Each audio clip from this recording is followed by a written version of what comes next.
ओम शांति।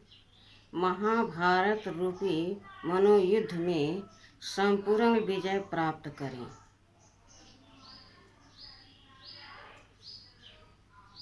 इस घोर कलयुग में मानव जीवन महाभारत युद्ध का रूप ले चुका है।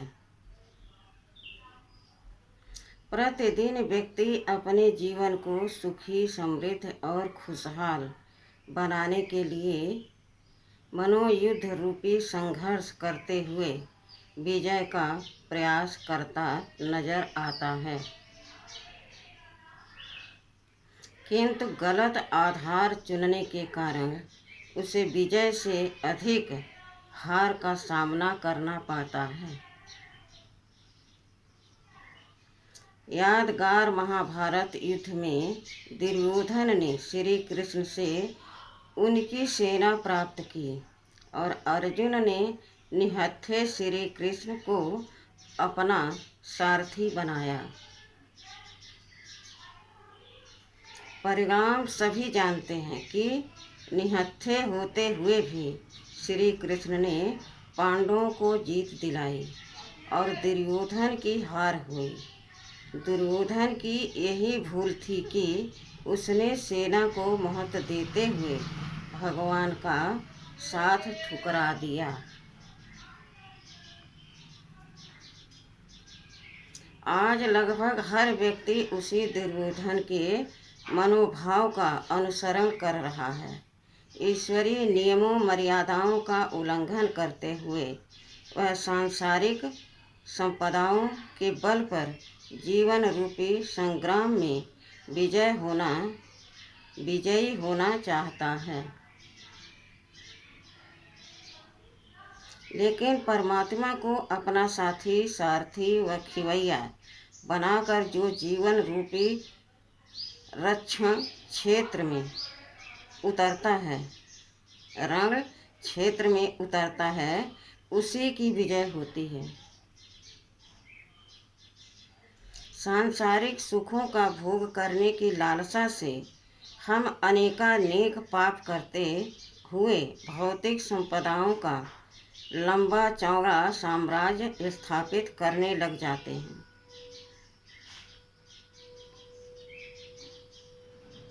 इतिहास साक्षी है कि रावण, सिकंदर आदि अनेक लोगों ने यह मार्ग अपनाने की भूल की और अंत में पछतावे के सिवाय उनके जीवन में कुछ भी नहीं बचा। भौतिक संपदाओं के आकर्षण में अंधे होने के कारण संपूर्ण सृष्टि के संचालक परमात्मा की स्मृति ही बुद्धि से ओझल हो जाती है। अहंकार में डूबे ऐसे लोग जीवन में चाहे कुछ भी करें, किंतु उनकी सर्व प्राप्तियां संदिग्ध ही रहती हैं। वैभव युक्त जीवन की लालसा ही हमसे ईश्वरीय सत्ता की उपेक्षा करवाती है। जो जीवन पर्यंत दुख, कष्ट, रोग, संताप, विलाप आदि का अनुभव कराने वाली परिस्थितियों को जन्म देती है।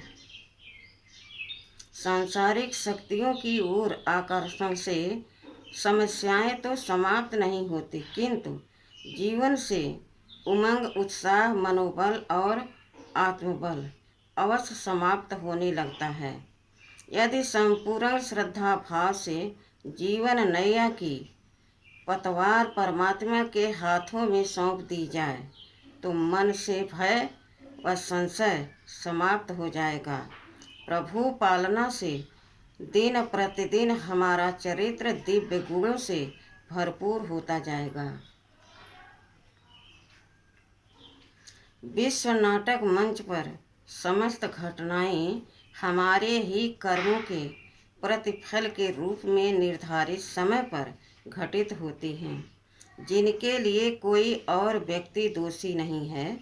इसलिए विपरीत परिस्थितियों में परमात्म सत्ता पर अटूट व अटल विश्वास ही हमें उनका सामना करने का संबल प्रदान करता है। विश्व में कर्म की प्रधानता है।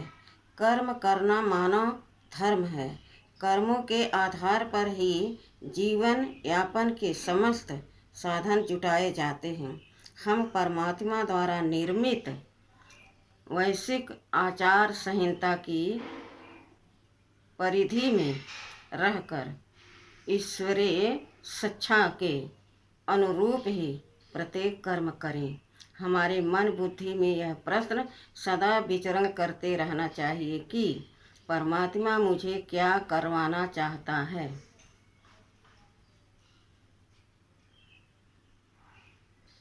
परमात्मा मुझसे क्या करवाना चाहता है।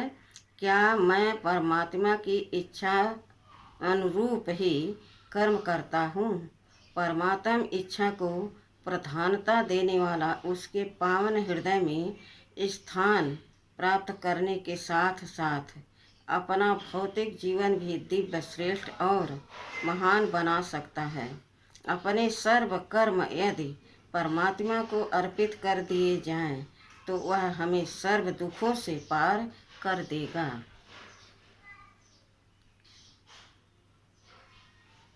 विडंबना यह है कि सब कुछ जानते हुए भी हम दुर्योधन की भांति अहंकार का चैतन्य प्रतिरूप बनकर परमात्मा की आज्ञाएं स्वीकार करने को तैयार नहीं, बल्कि अपने मन रूपी बलहीन कंधों पर दुख, अशांति, चिंताओं, रोगों, असफलताओं के अनेकानेक बोझ उठाए हुए जीवन को घसीटते हुए जी रहे हैं।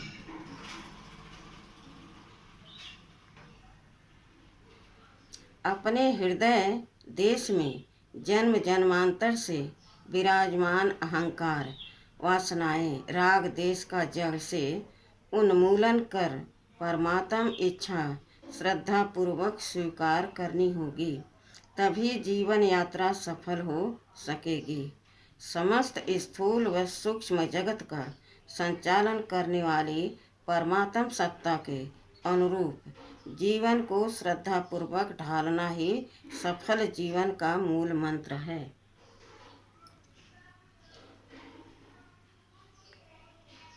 अब हमें सजगता पूर्वक अपना जीवन रूपी रथ परमात्मा के हाथों में सौंपकर विजय यात्रा पर चलने के लिए तैयार होना चाहिए। हमारी हर श्वास और धड़कन उसकी याद, उसके प्यार में सराबोर होनी चाहिए। तभी हम 5 विकारों के विरुद्ध महाभारत रूपी मनोयुद्ध में संपूर्ण विजय प्राप्त कर सफल जीवन की परिकल्पना को साकार कर सकेंगे। ओम शांति।